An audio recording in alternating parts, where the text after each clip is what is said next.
like, wow, she's always in the car in her videos. Recently, yeah, I'm doing more car chronicles because I'm moving and I have a lot going on right now, so I'm trying to get that settled and squared away. And an iron that I put in a fire is stoked. I'm very excited about that. I did a video about that. It's not published yet. I did it in parts because I did one part where I was telling you guys I needed this blessing. I did another part where I got an opportunity for the blessing, and then I did a third part where I was telling you that I got the blessing. I'm not recording it yet because I'm kind of waiting for the smoke to clear before I do all of that. But trust and believe, you'll see that video and you'll be like, okay. Now that video is probably going to be about a 30-minute video. I don't mean for it to be that long, but I hope that you guys will watch it, take in what I'm saying, and soak up what I'm saying. I just know one thing. If you've said a prayer and you've left it on God, leave it there. Because I had a bad habit of saying prayers to God, not leaving it there, and keep asking for the same thing. And God is like, I don't work on your timeline, I work on mine. I have a certain timeline for your life that I have already written. And so that is the timeline I'm working on. Stop trying to rush me. Stop trying to rush the process, because this is not your timeline. This is mine. I gave you this life, and I am going to work it. And I'm going to work it in your favor, and I'm going to bless you accordingly. But you have to be patient and wait. As an Aries, yes, I am still a Christian, but I do believe that the sign and the moon that you are born under, it does matter. As an Aries, patience is not my strong suit. Not at all.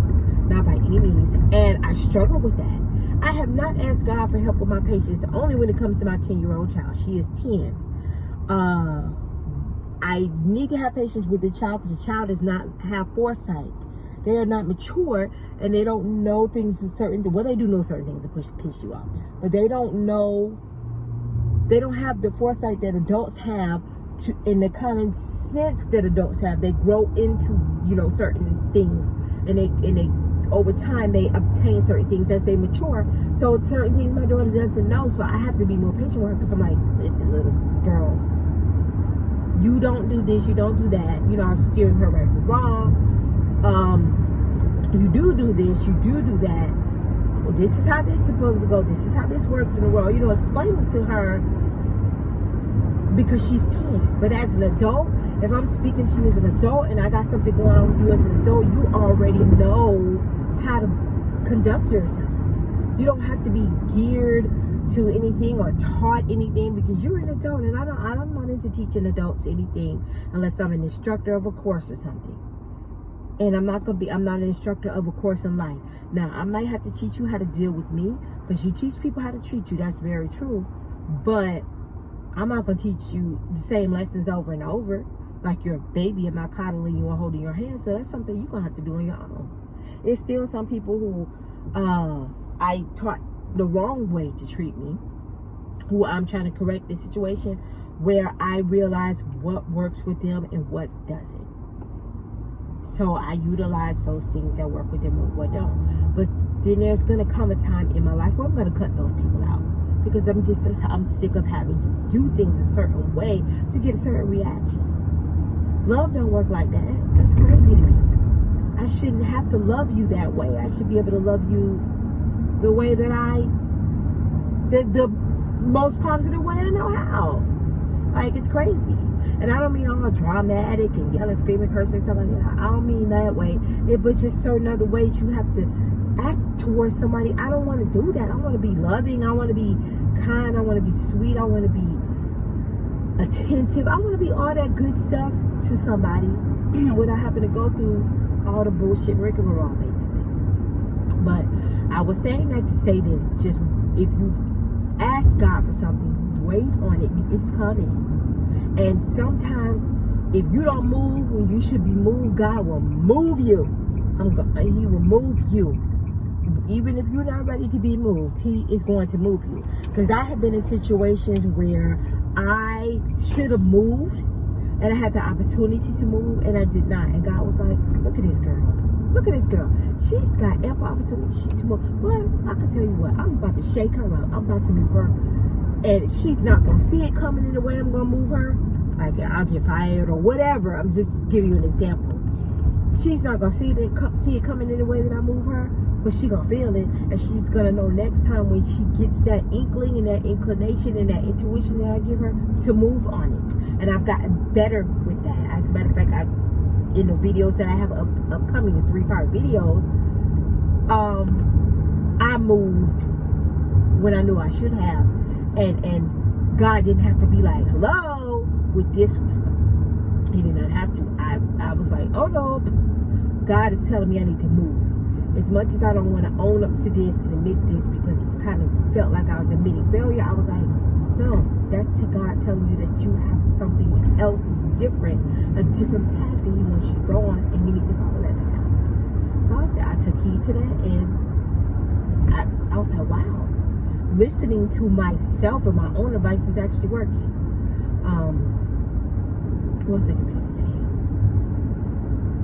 What was I going to say? Oh,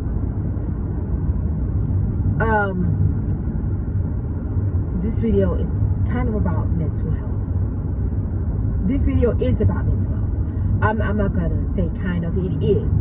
I'm not touching on the subject lightly, like some people do, or making light of the subject. And it's a subject that needs to be addressed. I know you guys are like, she's in this car again. Yes, I am in this car again. It's the Car Chronicle. And you know, when I get in my car and I start writing, I start thinking, and I start deep thinking, and I'm like, yeah, well, look at this fucking truck! Are you kidding me? Y'all, I wish y'all could have seen what I saw right now. Big dumpster truck was we're on a 2-lane highway, which is not unusual for Georgia. And he's all in my lane coming fast. And I'm like, wait a minute, I'm slowing down and he's not. I'm like, this truck is about to hit me. And that's why I started cursing. And then he saw my face, I guess, and he got over, because I was looking at him like, I'm about to sue y'all for every penny that this county has. And you're about to lose your job and your livelihood because you're driving on the wrong side of the road and not paying attention. You're about to hit me in this small ass Kia. So, you really are. With it, I have some problems. But anyway, this is about mental health. It's something that people make light of, make jokes of, and it needs to be addressed. I saw The Joker over the weekend. I'm going to tell you now, this is a spoiler alert. This is a spoiler alert all day. It's a spoiler alert. So, I'm going to give you an opportunity. If you have not seen The Joker and you don't like spoilers and you plan to see it, turn this off now. I'll give you some time. Go ahead and stop this video. You might be driving something if you're watching. You might be trying to reach the pause button. Stop this video now. If you have not seen The Joker and you do not want spoilers. Again, this is going to be some spoilers from The Joker. If you have not seen The Joker, stop this now. You haven't had ample opportunity. I'm going to proceed. All right. So, over the weekend, I saw The Joker. I went by myself. Don't have a problem going to the movies by myself. If I really want to see something, I'm going to go ahead and make that happen. I went to see the movie. I had heard the movie was disturbing. I heard the movie was a lot to grasp. If you have been bullied, if you are sensitive to things about mental health issues, this movie will trigger you. I'm letting you know. It will trigger you. I don't advise you see it if you're not in a good place mentally, with the bullying that happened to you, or the fact that somebody's around you, or you are dealing with mental issues and they're not being helped and you're not being helped, or you haven't sought therapy or counseling or anything about your bullying, or you're still being bullied. This movie's going to trigger you. I don't advise you see it, because this movie really explains how people become mass shooters. I know it was the Joker. He's a comic book character. But when I tell you, whoever wrote his storyline had the foresight of things that are going on right now today. They had the foresight. And it was probably going on with them or somebody they knew. Something similar was probably going on with them or somebody they knew back when the Joker was created, and or they switched his original storyline, because I know it a little bit, I don't know it fully, I'm gonna be honest, or they switched the storyline to match what's going on today's society. Arthur Fleck is his Joker's real name. You could tell when the movie, you know the Joker's disturbed. We already know that. You could tell when the movie began that he was kind of a meek guy. He had this disorder that made him laugh at inappropriate times, and that's a real disorder actually. It made him laugh at inappropriate times when he shouldn't be laughing. When he was feeling one emotion and feeling another, he would laugh even if he wasn't feeling that particular emotion.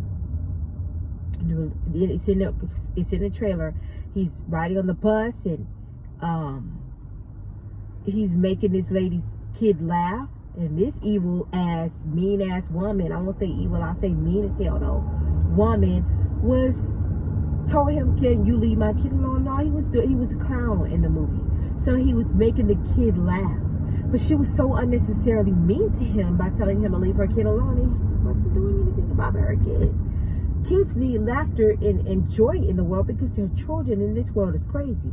But you set the worst example in the world by telling somebody who is making your child smile and laugh to stop.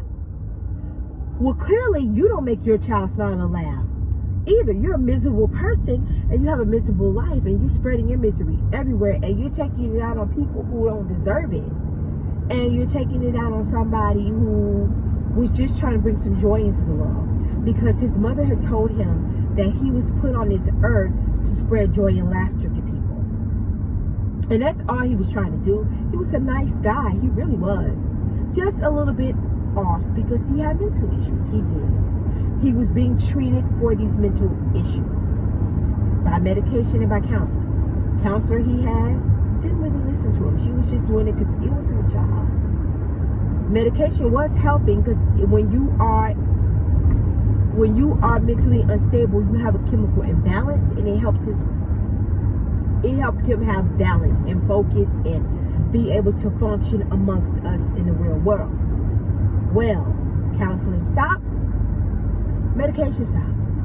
I don't think people realize how important it is for someone who is having a mental issue, bipolar, what else? Bipolar, schizophrenic. Even though the medicine makes them feel a certain way they don't like, it is still important they have it, because if they don't, they become really dangerous to people around them. And the world is not kind. So unfortunately, he was in New York. Gotham City is fucking New York. Plus, you see the Bronx stairs on 166. I know those stairs. You'll see the Bronx stairs that he was on. And so you know it was New York. That's New York all day long. It's New York. So Gotham City is New York. So you're in New York. It's already a fast-paced city. It's in the 70s too. People are just not kind. People were no kinder then than they are now. People were just not kind to this man, and they were just really mean. So they told the lady, the counselor was like, ask him every time, do you have any negative feelings or thoughts? And she tells him that his medicine is going to be cut off, and his care is going to be cut off. What are your thoughts about it? He said, all I've been telling you this whole time is showing you in my journal this whole time is negative thoughts. All I have are negative thoughts. You haven't been paying any attention. And she hadn't been. She had not been. And that's true. People don't pay attention. You're just doing your job. But this is somebody who really needs help. Why are you in this field if you're not going to really help the person? To me, it makes absolutely no sense. This is not the job for you if you're not really trying to help the person. You need to do better. You've got to really do better. You don't need to be in that field. Find something else. Don't do it just because you make the money, because you know you don't give a fuck about people. Like, it's not the job for you. Move on. But you got people in this world that really need help and are looking up to you and counting on you to listen to them and understand them and help them with their problems. And you're fucking ignoring them? Like, bitch, really? It's too much. So, she tells him that all willy-nilly nonchalant. Oh, you know, well, your medicine is about to stop, and both of us are losing their jobs. I'm losing my job. They don't care about you. They don't care about me. In those words. Wow. You just told a person who you know has mental issues, who's on a plethora of medications, they don't care about you. Wow. So, you know, that's stuck in his head. He lived with his mother. He took care of her. She was crazy. I'm not, okay, mentally unstable. I don't want to use the word crazy because that has a stigma to it. She was mentally unstable herself. She told him this whole story and made up this whole fantasy, I guess, to appease him. And she had this fantasy because she was delusional. She had delusions, not paranoid. She wasn't paranoid, but she had delusions of grandeur, for real. She had delusions of things and events that never occurred and had never occurred. And she told him these events and it had him thinking that they were the truth and didn't realize that it was a lie and it was made up and it was all in her head and that she had been institutionalized. How do you let someone who's been institutionalized adopt a kid? She's not stable. She lost her job at, what's that man's last name? Wayne Corporation because she was unstable. And they let her adopt a kid?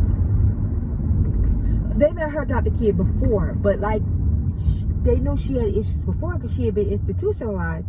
So when she gets out, you think she's fit to be a mom? And I'm not saying that everybody with mental issues shouldn't be a parent, but I don't feel like you should be able to adopt them if you have untreated mental issues. Because you still got, kids are a lot. Kids are a lot. I'm telling you, kids will drive you crazy. It's not a myth.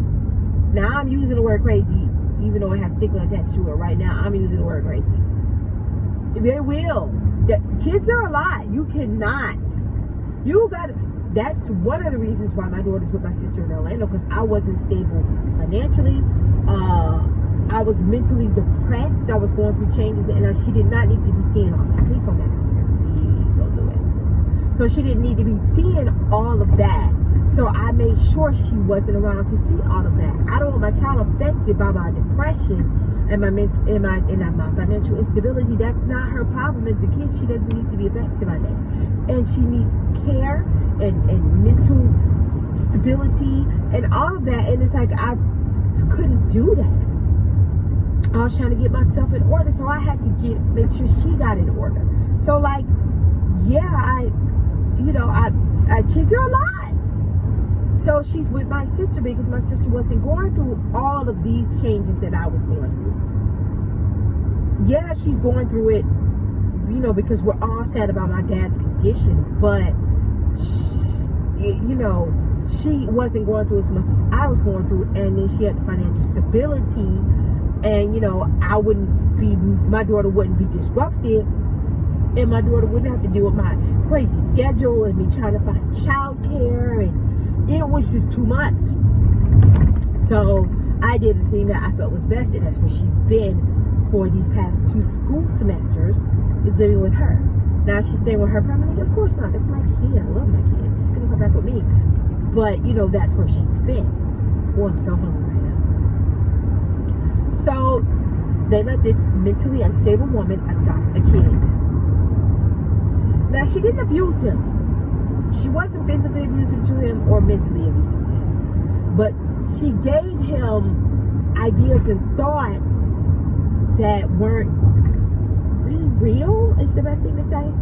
So he's growing up with this, and he probably had some kind of, for him to be in the foster system anyway, he probably had some hereditary mental issues as is, because you don't know what these kids are coming with.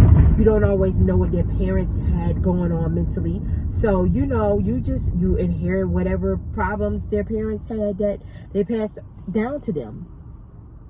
So, you got this mentally unstable woman who adopts this possibly mentally unstable kid. No, not possibly, clearly mentally unstable kid. This kid was mentally unstable. And you got a recipe for disaster. And it was disastrous. So, throughout the movie, The beginning of the movie starts off rough. Like I said, if you're a bully, you'll be triggered as fuck. Some horrible ass kids are terrible too sometimes. Well, untrained kids are terrible. These kids steal your sign, you try to get the sign back because you already know that you're gonna have to be charged with the sign if you can't get it back. These kids jump you in an alley, bruise you all up, or just mess you all up. That's bullying. Okay? So you got bullied that way. Then you got this asshole of a boss blaming you for the sign being stolen from you and basically telling you I'm docking your pay, and you already barely can afford anything anyway because your pay is low from being a clown, and even though you like your job, you get hell on your job. Your coworker's like, oh, you got beat up, so you got to protect yourself. Your coworker gives you a gun. Not the best thing for a mentally unstable person to have. Your coworkers all think you're rude and you're this and you're that. So you're not rude. You're weird and you're strange and you're unsettling to them, and you give them unsettling vibes. So why would you give him a gun if you feel like he's an unsettled person, or he unsettles you and you feel like he's unstable and weird? Why would you give him a gun? That doesn't make sense. So he gives him a gun. All right. So when he gets the gun, he goes home. He's playing with the gun because he's not really as mature as he should be sometimes. So he's playing with the weapon, and it fires off, and he gets all nervous and like, oh my God, but he still carries this weapon. Another sign of mental instability is you're carrying a weapon that you don't know how to operate, control, work, but you're so intrigued by it that you're still carrying it. So he's doing his little gigs as a clown. He performs, and he's in a hospital performing for kids, having those kids laughing the time of their life. It's clearly the cancer ward. The gun falls out. I don't know why he had it on his person at work, but he's not stable, so he just not mature, so he didn't really think about the gun could possibly fall out while I'm hooping and hollering and jumping around and trying to get these kids entertained, and the gun falls out. So the gun falls out, and the hospital calls the job and tells him the gun fell out. He's like, it's a prop. He was like, well, I'm gonna use the name Jack. I don't remember the guy's name. Jack said that you tried to buy a 38 special off of him. He did not try to buy a gun off of that man. He lied and told him that, volunteered that information, didn't have to say, oh yeah, he got the gun.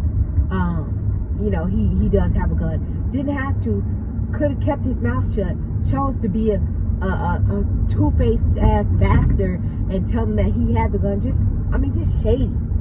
So he got fired. On his way home from getting fired, he's upset.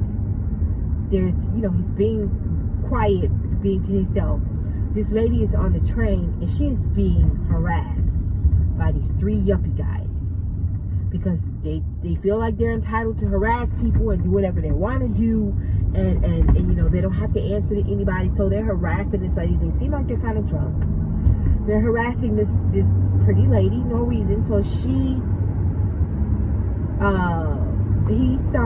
he's getting nervous about the situation because they're messing with her, and they start looking at him, and the laughing disorder. It started up. So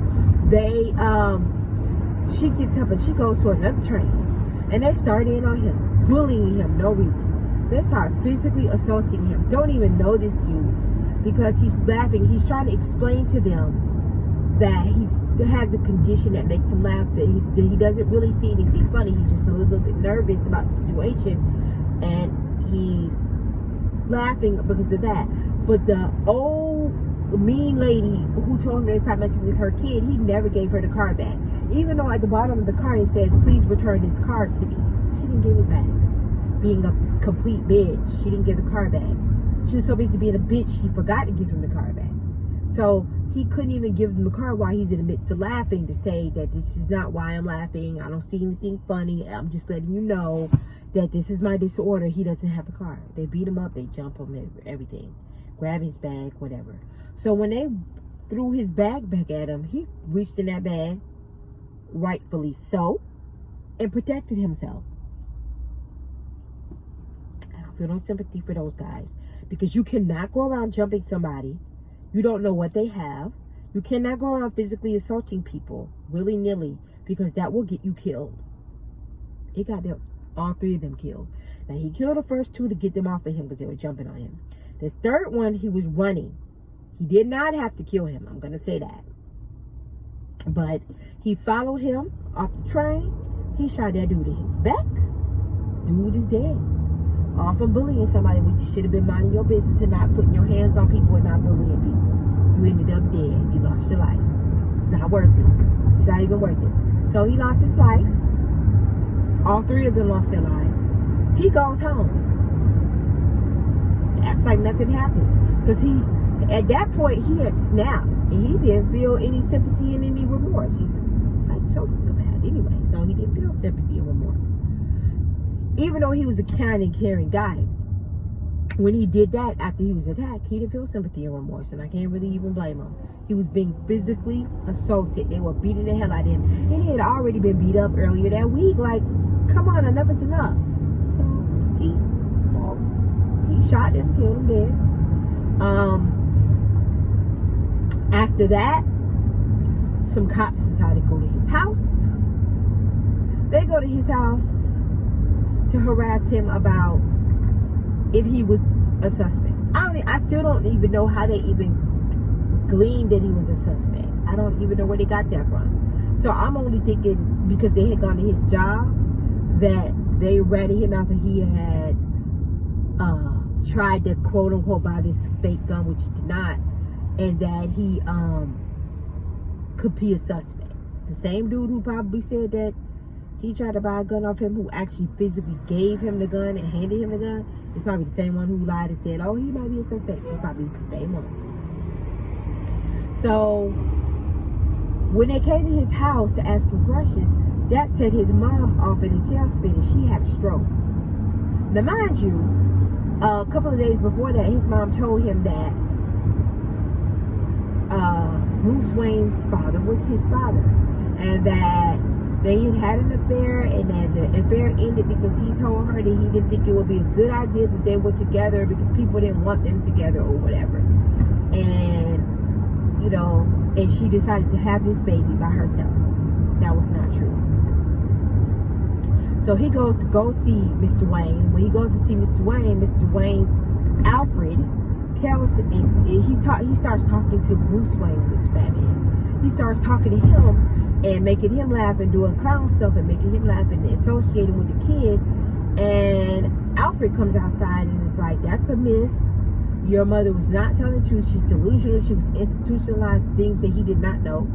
He goes to the institute, you know, he gets upset. He thinks it's not true. He said, I'm gonna find out for myself.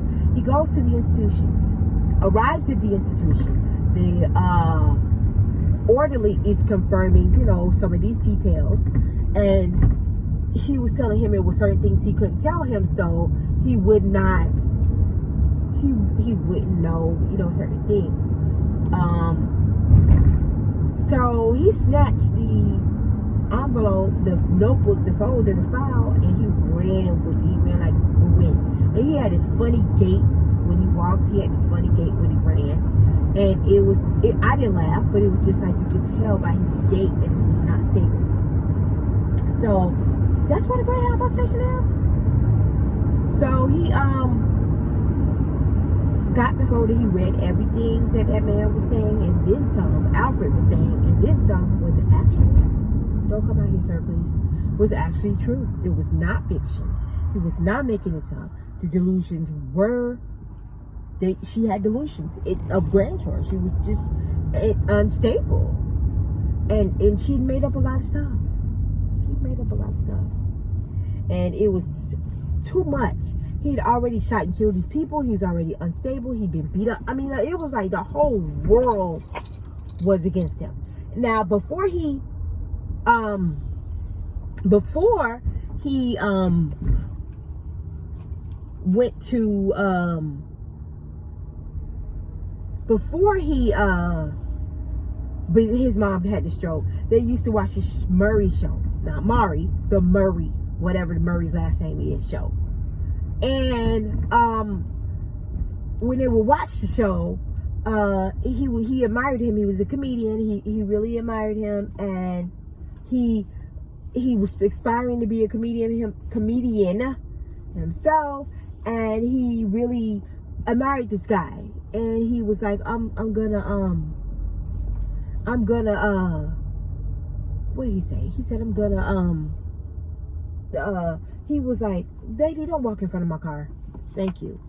So he was like, the guy was like, he tried to do a stand-up routine. When he did a stand-up routine, it didn't go over well. But with him being delusional, he thought it did. He thought people were laughing, at his jokes and everything. And it just didn't go over well. Murray got wind of it, and he was making jokes of it. And he, kind of upset him. And he, Arthur, that Joker. But he wanted to go on the show. He invited him to go on the show. He wanted to have him on the show. So he went on the show. And when he goes on the show, when he has a few days before he can go on the show. So, I'm trying to remember. Before he goes on the show, the cops started harassing him. The guy from work came to visit him because he wanted to make sure that he didn't tell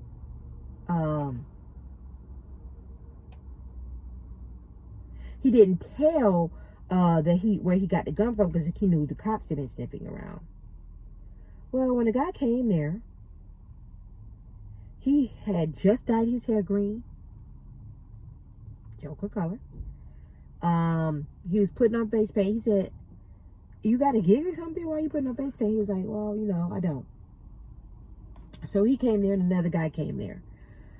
And he said, I just was trying to make sure that, you didn't tell anybody I got the weapon from you, and blah, blah, blah, blah, blah. He's like, no, I didn't tell anybody I got it from you. He was acting all calm and everything like that. When I tell y'all that was the calm before the storm, he killed that dude. Again, I can't say this wasn't justified. You cannot lie on people, make people lose their livelihood. You can't do things like that, because especially if they're unstable, because you will get yourself hurt. He got himself hurt. He liked the other guy because the guy always was nice to him, so he let the guy go. I'm sure the guy ran and told him, of course. So that was the day he had the Murray show. So he goes to put on his makeup, and he puts on his typical Batman gear. The gray, the beige top, the beige jacket, the beige vest underneath, the mustard shirt, the Joker's outfit. He put that on with the green hair, with the makeup. I was like, look at the Joker. The Joker has just been born. So he goes to put all that on, and then he's like, get ready to go to the show. So when he's on the train, I don't know how the police knew to look for him on the train, but they came on the train, and they were trying to arrest him, and they were trying to basically they were trying to arrest him because he had killed the other guy, and I'm sure the other guy told on him. So it was riots going on. Ever since he had killed the people, it was riots going on with people wearing clown masks, because all they could describe was somebody in a clown mask killed these people. So, and a clown dressed up as a clown killed these people. So people were buying this mass-produced clown mask and wearing that. So he's on a train with rioters who are mad at the cops. They're mad at the Waynes. They're mad at everybody. The Waynes were rich and, sedity, and Mr. Wayne was not a nice guy. If you guys thought he was, if you thought Batman's parents was nice, his dad was nice, no, he's not. He's an asshole. He really was. You got to see this movie. Batman's father was an asshole. Mr. Wayne was an asshole. Very much so. Oh my God, he was not a nice guy. As a matter of fact, when Arthur confronted him about being his son, he hit him in the nose, and Arthur wasn't even threatening him. It was telling you, bullying is real. He did not have to hit him. It was just too much. And if you know that he's unstable, and you know his mom is unstable, and she's delusional and all that, so why are you popping him in the face and making his nose bleed when you know he probably was raised with this lie and believed it, and that's not his fault? Like, how? Like, you're a dick. You didn't think about none of that before you just decked this guy in the face. Too much. So he decked him, and that was, I'm rewinding. I'm not telling it in order, but you know, he'd already confronted him. You know, after he had gone to the, you know, then he went to the house after he said he confronted him, and he was like, I am his son. And Alfred was like, no, you're not, and told him why, because Mr. Wayne, instead of him explaining to him why, he just was rude as fuck to him. So he hit him, and that's that. He was angry. You know, he was upset with Mr. Wayne. Mr. Wayne was not a nice guy. Okay, so fast forward to the train. Everybody's mad at the cops. They're in these clown uniforms. They start jumping the hell out these cops. They jump the cops. He made it get away. He started laughing as they were getting jumped. That crazy maniacal Joker laugh as they were getting jumped. And then he goes on to the show. He gets to the show. He said he wants to be introduced as Joker. He has on clown makeup, green hair, and they were like, what's up with the get up? He was like, this is how I choose to come out. It's like, okay. No, he comes out there. He's oddly quiet. He's oddly calm. Murray's asking him questions. He's answering the questions. Murray says something that triggers him and sets him off. He says something about how he kills the guys, and Murray starts defending these asshole guys he killed. All these kids from Brooklyn didn't deserve to be killed. Did he say Brooklyn? No, he didn't say Brooklyn. I'm making up stuff. These kids didn't deserve to be killed, and who are you to have taken their lives, and why would you do that? And, well, you weren't there. I see why he did it. So, Murray defends them. He pulls out his gun. He shoots Murray on stage. Point blank range through the head. Shot him in the chest for good measure. He wasn't surviving the first shot, but he made sure. Everybody's in awe and like shock, but I don't know how. You took this man off his medicine. This man got unjustly fired. He had been jumped twice. He'd been harassed by the police. He was off his medication. But y'all don't understand why he's crazy. Let me not use that word. You don't understand why he has issues. Y'all are confused? Yes, he definitely had issues. But y'all created this monster. Literally, they created this monster. Literally, they created this monster. And wondered why. Mental health issues are real, y'all. Don't take them lightly. Please don't be so quick to throw around the word crazy. Please don't be so quick to dismiss somebody and say, oh, they bipolar. That shit is not funny. That shit is not a joke. Y'all would say, stop that joke. Don't be so quick to be like, oh, just kill yourself. Please, we got to be more careful with people in their mental state of mind and respecting that and taking that more seriously and just being more sympathetic. You can't be over here jumping people and bullying people. You can't be over here telling people to kill themselves. You can't be calling people bipolar all willy-nilly. You can't be calling people schizophrenic. You just, things you cannot do. This world is changing. Everybody has access to weapons. And you're putting yourself in jeopardy. You're jeopardizing that person's life.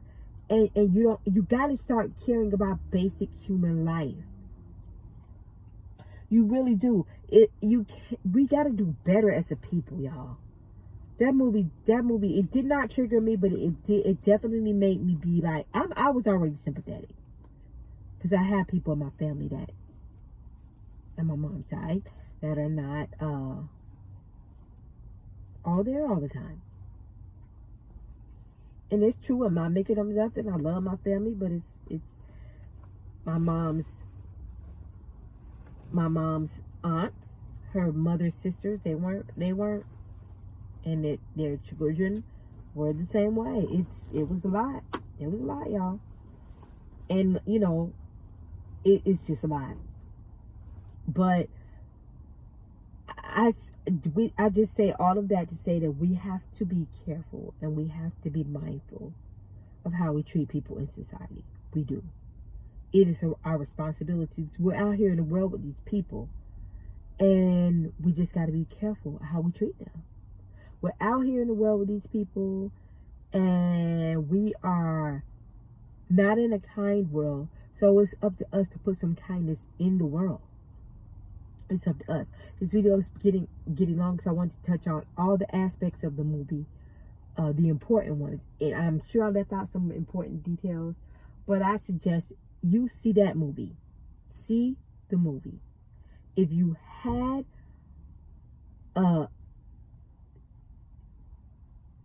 if you thought it was funny to joke about people with mental illness, if you didn't understand how the Joker became the way he became, you will see the human side of him.